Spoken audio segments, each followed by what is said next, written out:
माझे नाव पांडुरंग जानबा मोहनगेकर, जयप्रकाश विद्यालय किनी या ठिकाणी मी गेली 8 वर्ष मुख्याध्यापक म्हणून काम करतो आहे। मुख्याध्यापक म्हणून काम करत असताना क्रीडा क्षेत्र हे मी पूर्वीपासूनच जॉईन केलेलं आहे, त्यामुळे क्रीडा क्षेत्रात भरीव अशा प्रकारची कामगिरी आहे। गेली 3 वर्ष पारगड हेरिटेज रन या स्पर्धा या ठिकाणी संपन्न होत आहेत। याच पद्धतीनं आज 9 जून रोजी ही स्पर्धा वेगवेगळ्या 3 गटात 5 किलोमीटर, 10 किलोमीटर आणि 21 किलोमीटर पुरुष आणि महिला या गटामध्ये संपन्न झाली। या गेल्या 2 वर्षाच्या मानानं यावर्षी या स्पर्धेला उत्स्फूर्त अशा प्रकारचा प्रतिसाद लाभला। या स्पर्धेमध्ये गोवा, महाराष्ट्र, कर्नाटक, मुंबई अशा विविध ठिकाणाहून स्पर्धक धावण्यासाठी आले। त्याचबरोबर या परिसरामध्ये असणारी जी नैसर्गिक संपत्ती जी आहे, या संपत्तीचा स्वाद घेण्यासाठी काही पर्यटक, काही खेळाडू या ठिकाणी आले। त्या सर्वांना या ठिकाणी मी शुभेच्छा देऊ इच्छितो। त्याचबरोबर या स्पर्धेसाठी काही सूचना करायच्या आहेत। तर ही स्पर्धा गेली 3 वर्ष मी दरवर्षी या स्पर्धेमध्ये माझे खेळाडू घेऊन सहभागी होतो। मात्र शालेय विद्यार्थी जे आहेत, या शालेय विद्यार्थ्यांचा गट या स्पर्धेमध्ये असणं अत्यंत गरजेचं आहे।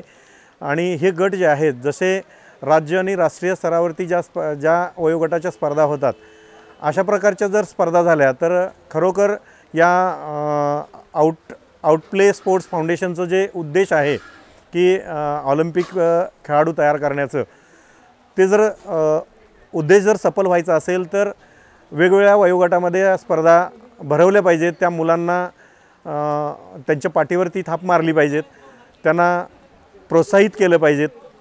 या ठिकाणी सर्व सहभागी विद्यार्थ्यांना बक्षिसं दिली जातात, प्रमाणपत्र दिलं जातं, मेडल दिलं जातं। मात्र कॅश प्राईज जे आहे हे लहान गटातील मुलांनासुद्धा मिळणं हे क्रमप्राप्त आहे। कारण ज्या वयोगटामध्ये खेळाडूला या सगळ्या गोष्टीची आवश्यकता असते, तर त्या गोष्टी मिळवण्यासाठी म्हणून त्याच्या करिअरसाठी आपण या स्पर्धेच्या माध्यमातून जर विचार केला आणि त्या खेळाडूंना तशा प्रकारचे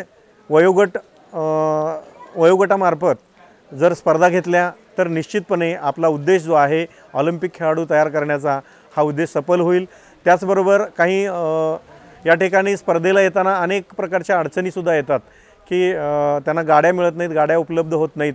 त्याची व्यवस्था होणं खूप गरजेचं आहे।